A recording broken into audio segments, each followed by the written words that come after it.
Hi friends, நீங்கள் நம்ம பார்க்க போகிற ரெசிபி என்னென்னு பார்த்தீங்கன்னா, நம்ம எல்லோருக்குமே ஃபேவரட்டான யம்மியான ஸ்ட்ரீட் ஃபுட் பாவ் பஜ்ஜி எப்படி செய்யலாம்னு சொல்லிட்டு இப்போ இந்த வீடியோவில் பார்க்கலாம். வாங்க ஃப்ரெண்ட்ஸ், வீடியோக்குள்ளே போகலாம். பாவ் பஜ்ஜி செய்ய தேவைப்படுற இன்க்ரீடியன்ட்ஸ்: பாவ் பன், அப்புறம் பட்டர், அப்புறம் கஸ்தூரி மேத்தி, நெக்ஸ்ட்டு ஆனியன் எடுத்திருக்கேன், வெங்காயம் ஒரு 2, அப்புறம் தக்காளி பார்த்தீங்கன்னா 5 தக்காளி வந்து கட் பண்ணி வச்சுருக்கேன். நெக்ஸ்ட்டு லெமன், நெக்ஸ்ட்டு பார்த்தீங்கன்னா கேப்சிகம், அப்புறம் வந்து பட்டாணி தோல் உரித்து நான் பச்சையாக எடுத்து வச்சுருக்கேன்.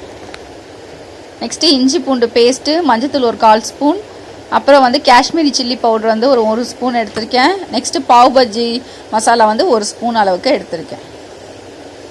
இதோட வாட்டரும் சால்ட்டும் தேவைப்படும். நெக்ஸ்ட்டு 3 உருளைக்கிழங்கை வந்து வேக வச்சு தோல் உரித்து வச்சுருக்கேன். இதுதான் நம்ம பாவ் பஜ்ஜி செய்ய தேவைப்படுற இன்க்ரீடியன்ட்ஸ் எல்லாமே.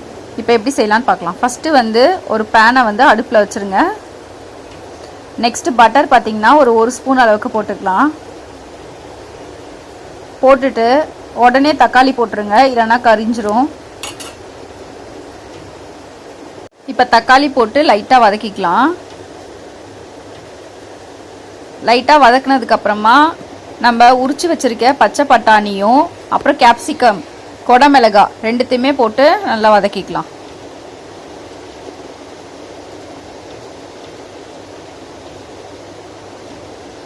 நெக்ஸ்ட்டு பார்த்தீங்கன்னா உருளைக்கிழங்க வேக வச்சு தோலை வச்சு வச்சுருந்தோம்ல, அதை நல்லா ஸ்மாஷ் பண்ணிக்கணும். நல்லா மசிச்சுட்டு இதோட சேர்த்துக்கணும்.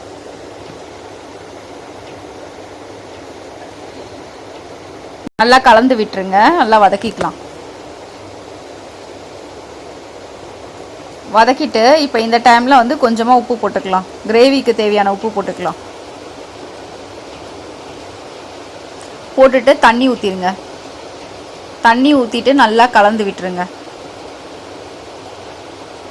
இது நல்லா வேகணும். காய் நல்லா மசிக்கிற அளவுக்கு நல்லா வேகணும். ஒரு மூடி போட்டு மூடி வச்சிருங்க. ஒரு 15 மினிட்ஸ்க்கு அப்புறமா நான் ஓப்பன் பண்ணுறேன். இங்கே பாருங்கள், காய் நல்லா வந்து வெந்திருக்கு. இப்போ இந்த டைமில் நல்லா மசிச்சு விட்டிங்கன்னா நல்லா மசிஞ்சிரும். இப்போ இது மாதிரி நல்லா வந்து மசிச்சுக்கோங்க. இங்கே பாருங்கள், நான் மசிச்சிருக்கேன் மேக்ஸிமம். இப்போ மசாலாஸ் ஆட் பண்ணிக்கலாம். மஞ்சத்தூள் பார்த்தீங்கன்னா 1/4 ஸ்பூன் அளவுக்கு, red chilli powder, Kashmiri powder வந்து 1 ஸ்பூன் அளவுக்கு, அப்புறம் பாவ் பஜ்ஜி மசாலா வந்து 1 ஸ்பூன். இது 3த்தையும் இதில் போட்டு நல்லா மிக்ஸ் பண்ணிக்கலாம். மிக்ஸ் பண்ணி ஒரு 1 மினிட் விட்டுறணும்.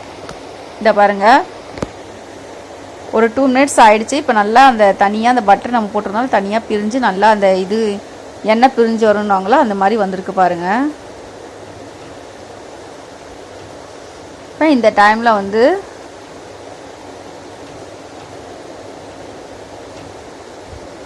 கொஞ்சமாக இது மாதிரி ஒதுக்கி விட்டுக்கோங்க. இல்லைனா வந்து வேற ஒரு பாத்திரத்தில் எடுத்துகிட்டு இந்த ப்ராசஸாக பண்ணிக்கோங்க. நான் இதிலே இந்த கிரேவியெல்லாம் ஓரமாக ஒதுக்கிக்கிறேன்.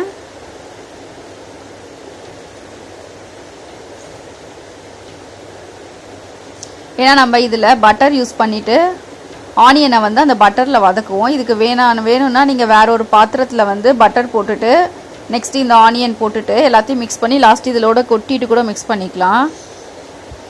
இதோட போட்டு மிக்ஸ் பண்ணால் வெறும் ஆனியனை வந்து கிரேவியோட போட்டால் அந்த வாசனை அப்படியே இருக்கும். நம்ம வந்து வதக்கிட்டு போடுற மாதிரி. இது ஆனியன் போட்டிருக்கேன்.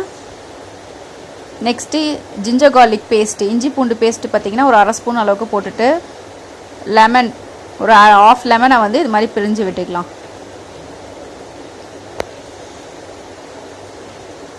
இதோட கஸ்தூரி மெத்தி இருக்குல்ல, அதை வந்து நல்லா இது மாதிரி கையில் நல்லா இது பண்ணிவிட்டு திரிச்சிட்டு விடுங்க. நெக்ஸ்ட்டு இதோட மசாலாஸ் ஆட் பண்ணிக்கலாம். சும்மா ஒரு பிஞ்சுன்னு சொல்லுவாங்களா, அது மாதிரி வந்து மிளகாத்தூளும் காஷ்மீரி ரெட் சில்லி பவுடரும், நெக்ஸ்ட்டு பாவ் பஜ்ஜி மசாலா அதே மாதிரி அவ்வளோதான் போட்டு இதை தனியாக நான் இந்த நம்ம பட்ரு போட்டிருந்தோம்ல நம்ம பட்டரோட மிக்ஸ் பண்ணிக்கோங்க. மிக்ஸ் பண்ணிவிட்டு ஒரு 1 மினிட் நல்லா இது மாதிரி நல்லா வதக்கிக்கோங்க. இப்போ பாருங்கள் 1 மினிட் ஆகிடுச்சு. இப்போ எல்லாத்தோடு சேர்த்து மிக்ஸ் பண்ணிடுங்க.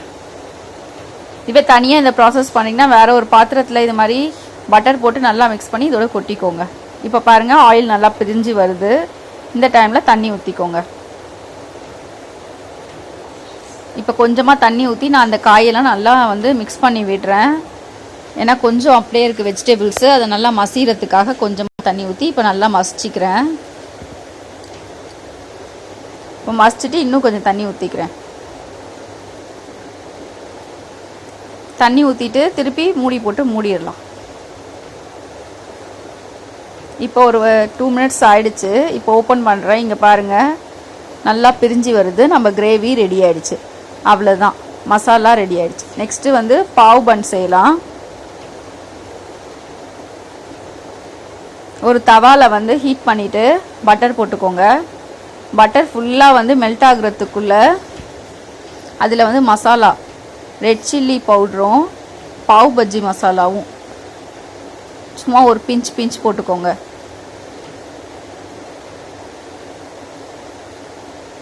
போட்டுட்டு நம்ம பண்ணை வந்து இது மாதிரி கட் பண்ணிக்கோங்க. 2ஆக கட் பண்ணிக்கோங்க. ஒரு பன் இவ்வளோ இப்படி இருக்குல்ல, இதை வந்து 2ஆக இது மாதிரி வெட்டிட்டு இதில் போட்டு நல்லா இது மாதிரி தேய்ச்சிக்கோங்க.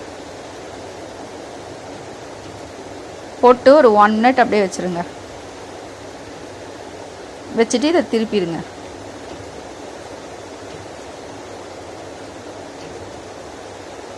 அவ்வளோதான், நம்ம பாவ் பண்ணும் ரெடி ஆகிடுச்சு. எவ்வளோ சிம்பிளாக சீக்கிரமாக ரெடி ஆகிடுச்சு பாருங்கள். கிரேவியை ரெடி பண்ணிவிட்டு நம்ம பாவையும் ரெடி பண்ணிட்டோம். இங்கே பாருங்கள், நம்ம எம்மியான நம்ம பாவ் பஜ்ஜி ரெடி ஆகிடுச்சு.